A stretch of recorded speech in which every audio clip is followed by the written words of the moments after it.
the second week of me staying home. Next week I'll go back to work, and as you can see, the street is pretty busy.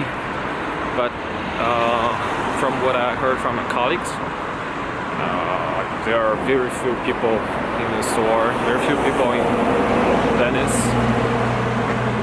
And that bus just passed by, has a lot of seats empty, so not many people are going to Venice, I guess. That's the situation. Even though you can see cars everywhere on the streets.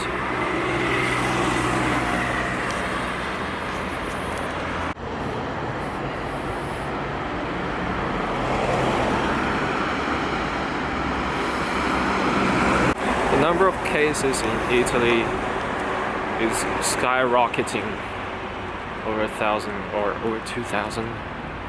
I don't know. In reality, there might be way more than that.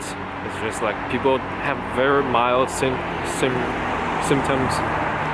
like me, or who doesn't have symptoms at all, won't go to doctors, won't go to get checked, and also they don't have the capacity to get everyone checked. So there could be maybe a lot more infected, but it's not shown yet. That's why it's scary.